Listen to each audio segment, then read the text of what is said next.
Scott McKillop, so we're dairy farmers at Dedarang here in northeast Victoria.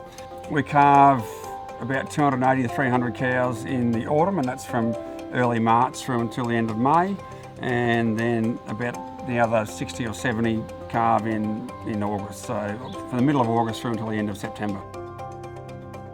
It made sense to have a collar system that was going to give us feedback on the heat detection side of things, as well as the health and management side of it. So that was the main trigger for that. It was around gaining efficiencies on the farm and giving us more information and more data to make the decisions we make on the farm from day to day. And this has been a fantastic choice for us.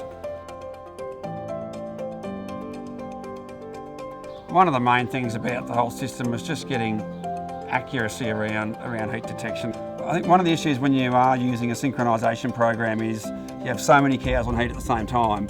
It's hard to say is she or isn't she at times, because you get lots of cows involved in groups that are bulling everywhere, and you can have a cow come in with a traditional patch on and think, well, she's half rubbed, but I don't know whether she is or not. So I think sometimes you're putting straws of semen into cows that aren't on heat.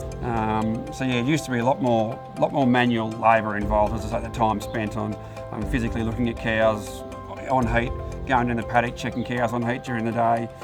Now I can roll up at halfway through milking in the morning and the cows will already be drafted in the yard. Or I can go through my phone or on the computer in the office and look at the cows that are on heat, and with the system clearly you get the optimal time to be AIing. So we thought it's just simplified the whole system significantly and really made a big difference to our time management and utilisation of our labour on our farm. Our submission rates definitely improved, our first service conception rates definitely improved. So for us it's about getting more cows in calf in the first service period, so that's certainly been a benefit. We want to expand to using more sex semen in the mating period, so I think having the confidence of the use of the system this year and the support of McKillop and Alta as well is going to really give us the confidence to attack that next year.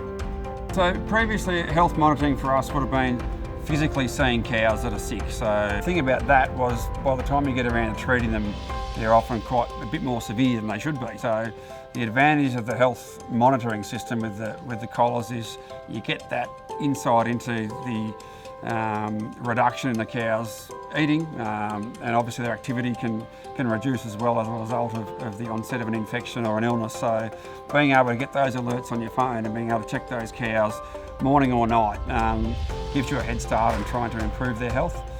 Our improvements in mastitis cure rates are certainly vastly improved. I think we're probably clearing cows up almost twice as quickly as we have in the past. If you don't have healthy cows, you won't get milk production, you won't get them back in calf, so the McKillop system certainly helps to achieve that. The transition period is the most important period for a cow across the season, so it's like pre-season training really for a dairy cow. So if you don't get the transition period right, you pay the price for that throughout the whole lactation. And having the collars was a really good way of isolating cows that would suffer from inappetence at all. I think we were a lot quicker in picking up things around ketosis, but also cows that just might have come in with any subclinical milk fevers or those types of things. One of the benefits of the collars too is the differences in rumination and eating and activity of cows depending what they're eating. We've noticed it going from a ryegrass-based pasture to say an annual oat pasture or something with more chicory or pasture herbs in the plant, that we see differences in the cow's performance. The thing is with the pasture herbs is they clear out of the rumen quite quickly, so the cows are actually more active eating, but what that actually results in is less rumination because there's not as much fibre in the diet. So we've moved towards ensuring that we have free choice cereal, hay outside of the dairy, because it helps you understand your actual farming system as well, and the reasons why you should and shouldn't be doing things. So I think that's one of the really powerful parts of the system. The payback time, it's probably somewhere around 3 years. It's allowed us to reallocate the use of our labour by having a single person operation in the dairy in terms of getting more cows in calf, and also being able to utilise sex semen options is going to be really valuable for us as well. And it's difficult to put a value on the health of the animal, but I think I'd say comfortably within 3 years. Some of the payback goes beyond just dollars and cents. It's bigger than that, I think.